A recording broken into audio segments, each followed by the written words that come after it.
नमस्कार दोस्तों, ज्ञान गंगा एकेडमी में आपका स्वागत है। Topic in news lecture series में आज हम बात करने वाले हैं कवच के बारे में। कवच क्या है और न्यूज़ में क्यों है, तो चलिए स्टार्ट करते हैं। कवच क्या है? जैसा कि आपने न्यूज़ में पढ़ा होगा कि हाल ही में रेलवे ने कवच नामक एक सेफ्टी डिवाइस का ट्रायल कंप्लीट किया है और इस ट्रायल का जो प्रेजेंस मतलब जब ट्रायल हुआ तो उस टाइम में रेल मंत्री अश्विनी वैष्णव साहब भी प्रेजेंट थे। तो इसलिए यह बहुत इम्पोर्टेंट हो जाता है कि कवच क्या है, क्योंकि आगामी अगर जो भी रेलवे के एग्ज़ाम्स आने वाले हैं, चाहे एनटीपीसी का जो टायर 2 एग्ज़ाम्स हों या फिर रेलवे ग्रुप डी हो या फिर अदर कोई स्टेट एग्ज़ाम्स हों, उनमें इसके बारे में क्वेश्चन पूछ लिया जा सकता है। तो क्वेश्चन क्या पूछा जा सकता है? सिंपली पहला क्वेश्चन तो यही रहेगा कि कवच क्या है। जो फर्स्ट क्वेश्चन बनने का जो चांस है ये है कि कवच क्या है। उसके बाद अगर क्वेश्चन पूछे जाएगा तो फिर कि उसके कुछ टेक्नोलॉजी के ऊपर पूछ लिया जाएगा या किसके फीचर्स के ऊपर काम करता है, इस तरह के क्वेश्चन। और बहुत ज़्यादा डीप में ऐसे क्वेश्चन पूछने की आशंका बहुत कम है। सामान्यतः इसके बारे में ही पूछ लिया जाएगा कि ये है क्या चीज़, ये काम क्या करता है। तो चलिए इसके बारे में हम बात करते हैं कि क्या है कवच।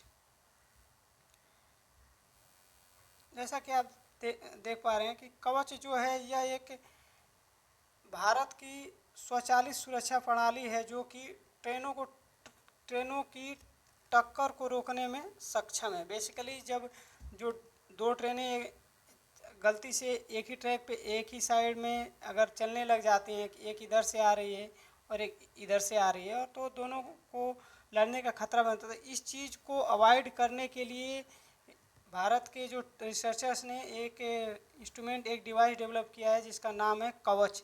और इसका जो विकास और किसने किया है, तो उसने रेलवे के रिसर्च एंड डेवलपमेंट टीम ने किया है। तो यह एक इंडिजीनियस है, मतलब इसको भारत ने खुद ही डेवलप किया है। ये बहुत ही इम्पोर्टेंट और एक सुरक्षा की दृष्टि से बहुत महत्वपूर्ण डिवाइस है कि जो दो ट्रेनों को एक दूसरे से टक्कर से बचाता है। जो कवच है इसको टकास नाम से भी जाना जाता है, train collision advance avoidance, sorry train collision avoidance system. इसको बोला जाता है ट्रेन कोलिजन अवॉइडेंस सिस्टम, इसको इस नाम से भी जाना जाता है।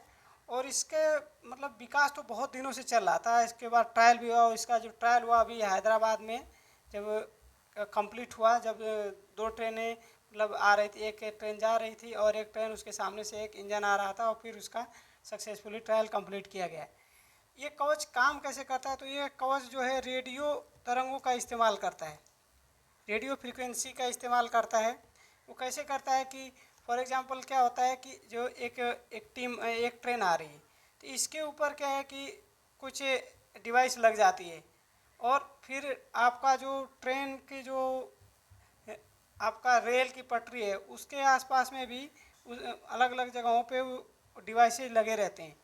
तो वो क्या उसको रेड करते हैं, इसको बोलते हैं RFID टेक्नोलॉजी का इस्तेमाल करते हैं। तो ये चीज़ ध्यान रखना है कि इस कवच के अंतर्गत जो रेडियो फ्रीक्वेंसी का इस्तेमाल किया गया है, रेडियो तरंगों का इस्तेमाल किया गया है, और इस मतलब इसी के आधार पे क्या होगा कि ये रेडियो फ्रीक्वेंसी अपना जो सिग्नल भेजेगा आगे वाली ट्रेन को, और फिर उस ट्रेन को पता चल जाएगा कि सामने कोई ट्रेन आ रही है, और फिर ऑटोमेटिक ट्रेन के अंदर ब्रेक अप्लाई हो जाएगा। इस तरह के ऐसा नहीं है कि वो ड्राइवर ब्रेक लगाएगा। ये क्या है कि एक ऐसी टेक्नोलॉजी है कि इसमें ड्राइवर अगर ध्यान भी नहीं देता तब भी ये क्या होगा कि जब दो ट्रेनें एक ही ट्रैक पे आएंगी तो क्या है कि ऑटोमेटिक उन ट्रेनों का ब्रेक लग जाएगा और वो ट्रेनें रुक जाएंगी।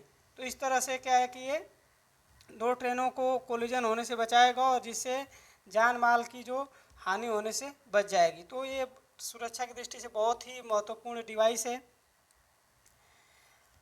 जो इसका जो सेफ्टी स्टैंडर्ड है उसको बोलते हैं सेफ्टी इंटीग्रिटी लेवल 4। जो SIL 4 है, इसका जो सेफ्टी स्टैंडर्ड है, हर एक डिवाइस का एक सेफ्टी स्टैंडर्ड होता है कि वह से सुरक्षा के कितने मानक पर खरे उतरता है। तो उसका जो सेफ्टी स्टैंडर्ड है वो है सेफ्टी इंटीग्रिटी लेवल 4, SIL 4 पे काम करता है। और यह एक बहुत विश्वसनीय मानक माना जाता है। जैसा कि मतलब वैसे इतना डीप में क्वेश्चन पूछेगा नहीं, बट आपको पता होना चाहिए कि जो कवच है वो SIL 4 पे काम करता है, और इसके अंदर जो टेक्नोलॉजी इस्तेमाल हुई है रेडियो फ्रीक्वेंसी RFID वाला इस्तेमाल हुआ है, और एक कवच किस काम में आता है, तो कवच जो है 2 ट्रेनों को कोलिजन होने से बचाने के काम आता है। ये सारे पॉइंट्स आपको ध्यान रखने हैं। इस वीडियो में बस इतना ही, बाकी फिर मिलते हैं किसी नए वीडियो में नए अपडेट के साथ। तब तक के लिए पढ़ते रहिए, मस्त रहिए। धन्यवाद।